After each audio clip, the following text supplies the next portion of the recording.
वक्रतुंडे महाकाय सूर्यकोटि संप्रभ निर्विघ्नं कुरु मे देव सर्वकार्येषु सर्वदा।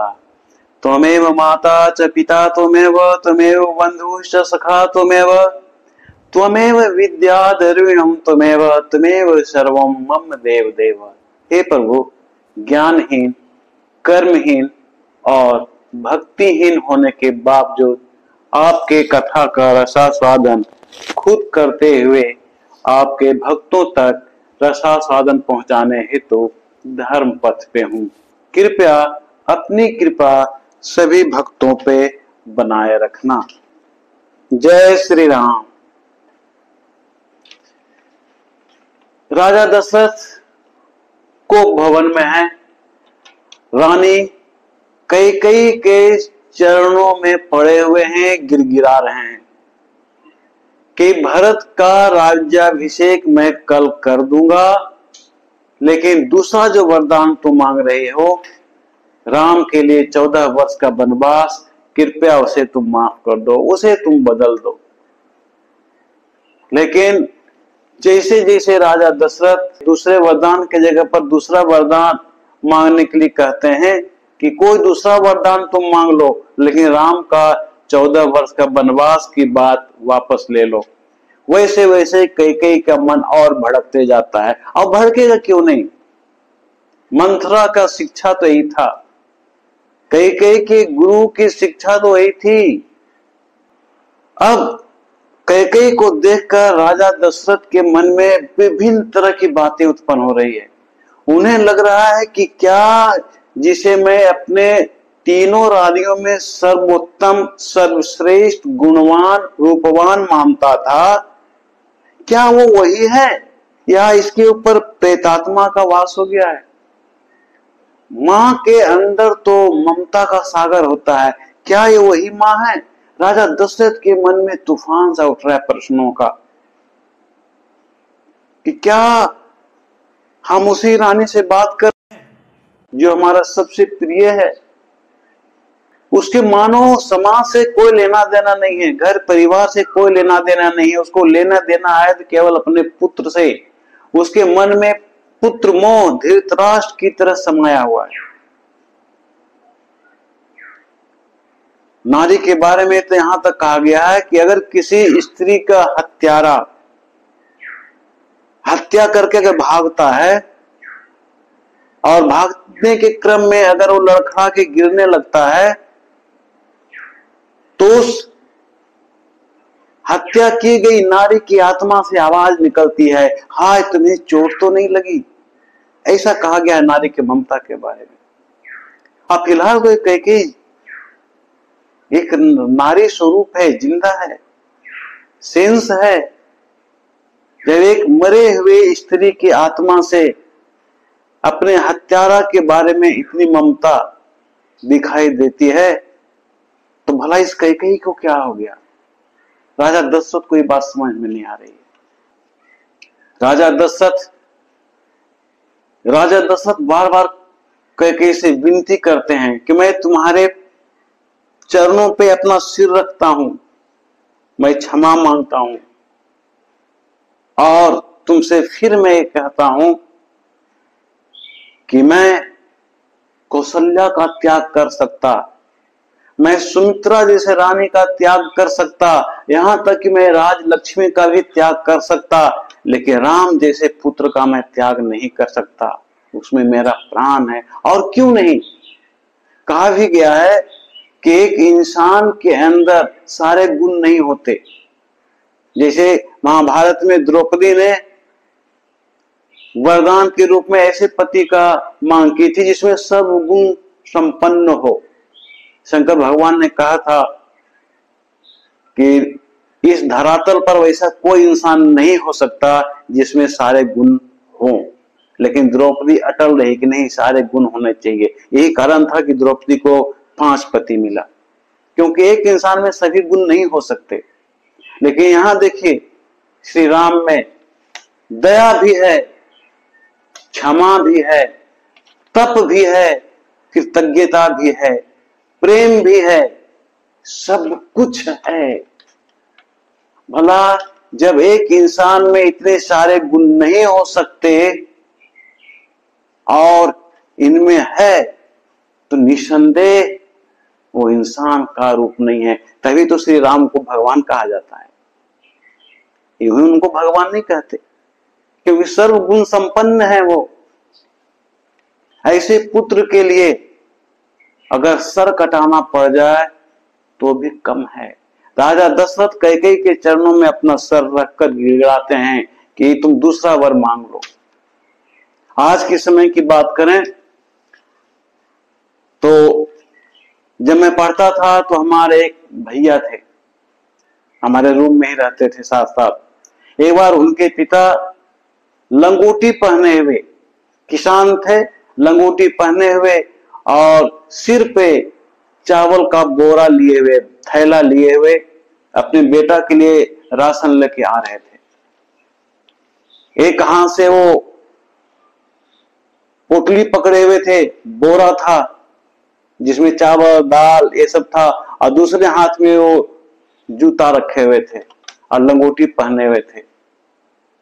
दूर से जब भैया देखा तो उन्होंने मुझे कहा कि रंजीत, बोल देना कि मैं नहीं हूं, मैं कॉलेज में हूं, मुझे आने में देर होगी।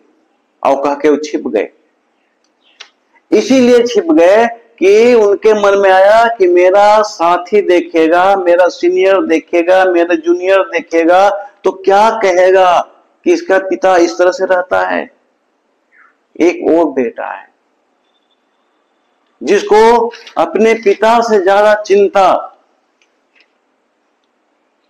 अपनी प्रतिष्ठा का है कि मेरा पिता लंगोटी पहन के आया है। दूसरा उदाहरण मैं देता हूं। एक बार एक गांव की घटना है। एक इंसान रहता था, उसका एक पड़ोसी था, दोनों में अच्छा बनता था। उस इंसान का पिता बहुत बुजुर्ग था, बहुत उम्र हो गया था, इतना कमजोर हो गया था कि वो शौच वगैरह खुद अपने से नहीं कर पाता था, बेड पर ही सब कुछ करता था, और उसका जो बेटा था उसे साफ करता था।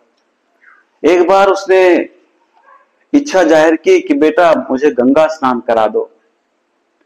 तो बेटा था, अपने पड़ोसी से कहा, क्योंकि एक ही बेटा था, उसका पिता चल नहीं सकता था, तो उतना नहीं था पैसे उसके पास कि वो गाड़ी करके जा सके। तो उसने अपने पड़ोसी से ये बात रखी। उसका पड़ोसी तैयार हो गया और पिता को खाट पर सुलाया, और दोनों तरफ, एक तरफ पड़ोसी और एक तरफ बेटा, खाट को माथा पर रखा, चल दिया। खाट लकड़ी का बना हुआ था, इसलिए माथा के ऊपर उसने कपड़ा रख लिया। रास्ता में जब भी सोच लगा पिता को तो कपड़ा में पोंछ लेता था। इस तरह से करते हुए गंगा नदी के किनारे पहुंचा। तो गंगा नदी जाने से पहले वो कपड़ा दुकान के पास रुका और दुकानदार से एक गमछा खरीदने लगा। तो उसका जो पड़ोसी था उसने कहा, एक गमछा तुम क्या करोगे? वो कहा कि माथा पर रखने के लिए। तो उसका पड़ोसी कहा, तुम्हारे पास तो है? बोला नहीं, पिता ने शौच किया है, उसको मैं इसी कपड़ा में पोंछा हूं। अब गंगा के किनारे उस कपड़ा को लेके तो नहीं जा सकता ना, गंगा मां में तो ये कपड़ा डाल नहीं सकता। इसलिए उसने शौच वाले कपड़ा को डस्टबिन में डाल दिया और नया गमछा खरीद के माथा पे रखा, और फिर खाट को माथा पर रखकर वो गंगा नदी स्नान कराने ले गया। पिता को स्नान कराने के बाद वो क्या देखता है कि उसका जो पड़ोसी था वो फोटो को नदी में नहला रहा है, नदी के पानी में। अब इसने पूछा कि ये तुम क्या कर रहे हो? तो उसने कहा, यार जब तुमने कहा कि मेरे पिता गंगा स्नान की इच्छा कर रहे हैं तो मैंने सोचा कि मेरे तो पिता है नहीं, क्यों नहीं हम मेरे पिता का फोटो ही लेकर चला जाऊं। वही मैं अपने पिता के फोटो से ही पिता को गंगा स्नान करा रहा हूं। आह कितना सुंदर ये है, ये कितना विचार कैसा है, कैसा पिता के भक्ति का विचार है, कैसा संस्कार है। एक पुत्र है जो पिता नहीं है तो उसके फोटो से को गंगा स्नान करा रहा है। एक पुत्र है जो अपने पिता के शौच को कपड़ा में पोंछकर अपने सिर पर रख करके उस पर खाट रखा है और पिता को गंगा स्नान कराने के लिए गया है। हमारे भैया हैं, जब मैं पढ़ता था, जो भी मैंने बताया कि अपने पिता को लंगोटी में आते देख, हाथ में जूता रखे हुए देख, सिर पे पोटली रखे हुए देख, अपने प्रतिष्ठा में आंच लगना समझते हैं। भला ऐसे पुत्र के लिए कौन आंसू बहाएगा? अब देखिए यहां श्री राम को, इनका सुबह इन कविताओं से होता है। तुलसीदास जी लिखते हैं, प्रातः काल उठ के रघुनाथा, मात पिता गुरु ना वही माथा। श्री राम का सुबह इस तरह से होता है। सुबह होते ही धरती माँ को प्रणाम करना, सूर्य भगवान को प्रणाम करना, अपने बड़ों को प्रणाम करना, गुरुजनों सबको प्रणाम करना। लेकिन आज के पुत्रों का सुबह कैसे होता है? 12 बजे सो करके उठना, 12 बजे रात तक जागना, और उनका कर्म इन कविताओं में अब सुनिए। प्रातः काल उठ के कर्म काठी, प्रातः काल उठ के कर्म काठी, मात पिता को मारही लाठी। ये आज के कलयुग का पुत्र है। तो कलयुग का पुत्र और सतयुग के पुत्र में जमीन आसमान का अंतर है। और ये अंतर किसका है? ये कलयुग का प्रभाव नहीं है, ये संस्कार का प्रभाव है। ऐसा नहीं कि आज के समय में सारे पुत्र ऐसे हैं, बहुत सारे बच्चे ऐसे हैं जो अपने माँ बाप का सम्मान देते हैं। और राजा दशरथ कैकेयी के पैर पर अपना सिर क्यों रखते हैं? क्या वो क्षमा मांग रहे हैं? नहीं, अपने कुल की मर्यादा को बचा के रखने के लिए, अपने कुल की मर्यादा को बचाने के लिए इंसान को जो भी करना पड़े कर सकते हैं, क्योंकि एक इंसान का मर्यादा ही सब कुछ है। जब हमारा मान सम्मान मर्यादा इज्जत कुछ नहीं रहेगा तो ये मिट्टी का शरीर किस काम का? इससे तो अच्छा हमारे जो सुअर है, कुत्ता है, वो अच्छा है। लेकिन बहुत समझाने के बाद कैकेयी अपने वादा से, अपनी बात से इस तरफ से मस्त नहीं होती है, ट्रस्ट से मस्त नहीं होती है। वो एक से एक उदाहरण देकर के राजा दशरथ को चैलेंज देती है और कटु वचन बोलती है कि आपने राजा शैब्य की कहानी सुना होगा। एक बार बाज और कबूतरों का लड़ाई हुआ था, तो कबूतर का जान बचाने के लिए और अपनी प्रतिज्ञा को पूरा करने के लिए राजा शैब्य ने अपने शरीर का मांस काट करके बाज को दे दिया था। वो प्रतिज्ञा हुआ। दूसरा उदाहरण कैकेयी देती है, राजा अलर्क को लीजिए, अंधे ब्राह्मण को अपनी आंख दान करके अंधे ब्राह्मण को आंख दे दिया और अपने स्वर्ग सिधार गया। आप अपने कुल सागर की बात कीजिए, जिन्होंने देवताओं से प्रतिज्ञा किया था कि मैं अपनी सीमा को नहीं लांघूंगा, और आज तक अपने बात पर अडिग है, अपनी सीमाओं को उन्होंने आज तक नहीं लांघा। एक आप हैं, आप कैसे राजा हैं महाराज? आप तो कहते हैं कि मैं महाधार्मिक हूं, मैं कैसे समझूं कि आप महाधार्मिक हैं? मुझे तो लगता है कि आपसे बड़ा अधर्मी कोई हो ही नहीं सकता, जिसके वचन का कोई कीमत नहीं है, वो अधर्मी नहीं तो क्या है? राजा दशरथ बार बार मूर्छित हो जाते हैं कैकेयी की बातों को सुनकर, और जब जब होश आता है, जब चितावस्था में आते हैं, तो रानी से गिड़गिड़ाते हैं।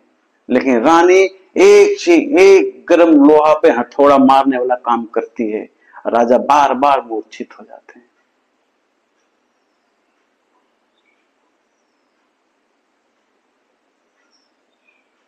ये हमें क्या शिक्षा देता है?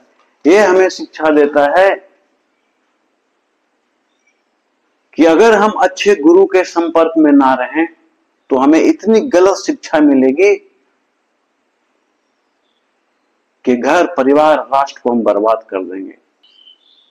इसलिए मैं बार बार कहता हूं और फिर दोहराता हूं कि स्कूल कॉलेज के बिल्डिंग को देखकर मत जाइए, वहां के शिक्षकों को देख करके मत जाइए। आप ये देखिए कि उस स्कूल की क्वालिटी क्या है, वहां शिक्षा दी जाती है या केवल दिखावा है। रविन्द्रनाथ टैगोर का नाम तो आपने सुना ही होगा।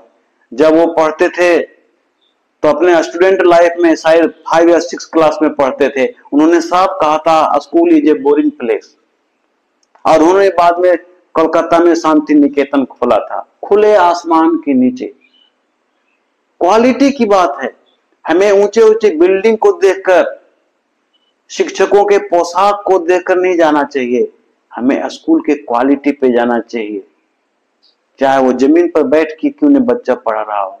लेकिन अफसोस है कि आज के समय में हमारे बच्चे भी वैसे ही हैं, ना तो ढंग के बच्चे हैं, पढ़ने वाले बच्चे हैं, न तो पढ़ाने वाले उचित ढंग के शिक्षक ही हैं। यही कारण है कि दोनों का अपयश हो रहा है। लेकिन फिर भी गार्जियन को चाहिए कि वो अच्छी तरह से पता करके ही अपने बच्चों को उचित स्कूल में, अच्छे स्कूल में दाखिला दें। वरना मंथरा जैसा अगर शिक्षिका मिल गई तो कैकेयी जैसा बहु बेटियां मिल जाएगी। आज का विश्राम हम यहीं पर लेना चाहेंगे, लेकिन विश्राम लेने से पहले तो आपको पता है बोलना पड़ेगा, जय श्री राम।